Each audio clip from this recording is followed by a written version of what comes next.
I've got a new book available on audible.com from December 9th. It's called Existentially Challenged, and it's a hilarious supernatural murder mystery set in a world getting to grips with the British government having declassified the existence of magic. To answer all the anticipated questions, yes, it's a sequel to Differently Morphous. Yes, it's only an audiobook at the moment. Yes, it's read by me. Yes, a print version will be out next year sometime. And no, I don't still wear this hat in real life.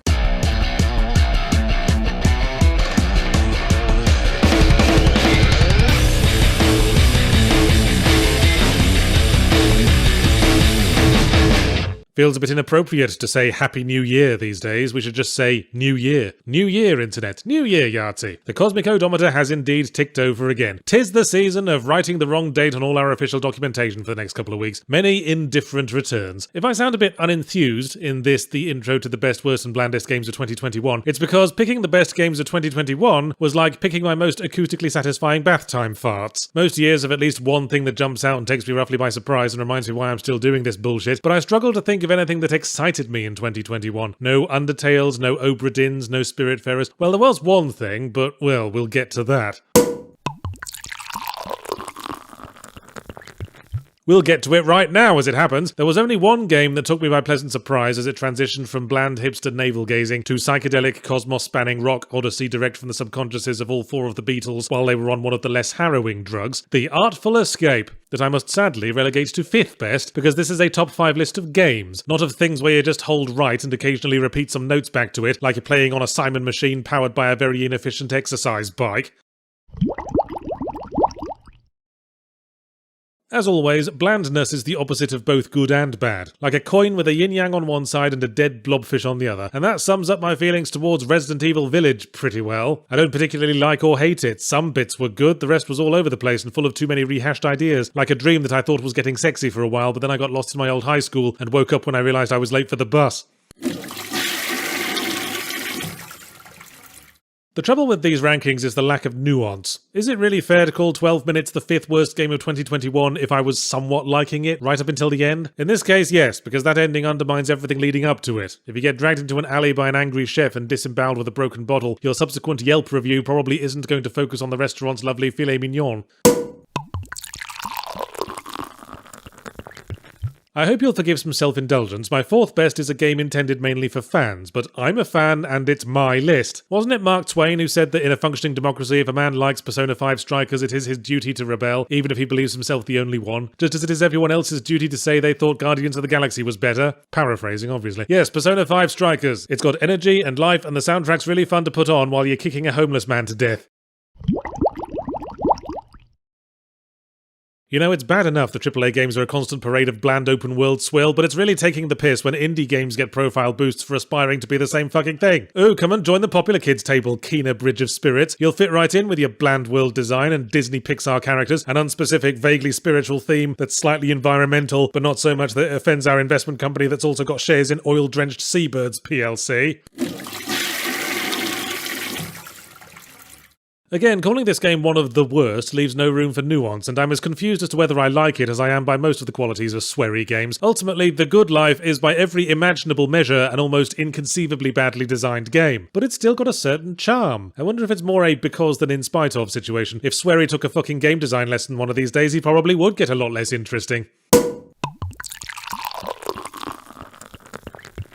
With its wealth of ideas and somewhat astonishing depth of gameplay variety that's simultaneously very tightly designed and very accessible, small wonder that It Takes Two was the Game Awards Upset Game of the Year, but I just can't rank it any higher for its weak connecting plot and excessive bad dialogue. I refuse to lower my standards, industry. I still aspire to a better world, where video games can have strong writing and good design, and every home has an extra tap in the kitchen sink that dispenses lager. I recently published a video essay arguing that video games may have already peaked at a point between 10 and 20 years ago, and when commenters ask, "Oh, how can you say that?" I point to games like Back 4 Blood, and everything else with no greater ambition than to remake shit from the aforespecified era under a rice paper thin disguise, at Ubisoft announcing the Prince of Persia and Splinter Cell remakes, at basically every indie game looking like it belongs on the PS2, and then I point again and make a sort of mad starey face. And even when all they're doing is regurgitating old shit, the modern industry still finds ways to fuck it up. Abe's Exodus was a fairly low-key, quirky stealth puzzle platformer, and Oddworld Soulstorm is about as much as you'd expect from a reimagining of it that felt the most logical additions to the formula would be a crafting system and the occasional giant robot fight. Like anyone who dressed up like Robert Smith in the 90s, video gaming must never be allowed to forget its dalliances with trends, and so I felt one of the time loop games from this year should be acknowledged. Deathloop? No. 12 Minutes? No, in an even more contemptful tone of voice. The Forgotten City then. All the slightly janky Uncanny Valley skiing holiday fun of a Skyrim quest, except with incredibly solid writing and more than 2 voice actors. Always a struggle picking my bland 5, having to think back and remember the games I least remember things about. Number 2 instantly earned its place when I was going down the list of reviews, and my eye very nearly skipped straight over it like a limousine over a homeless man's foot. It's Outriders. It was a third-person shooter, it was post-apocalyptic, I'm pretty sure there was a skill tree in there somewhere, but at that point my mind's eye slips off it and starts thinking about pies instead.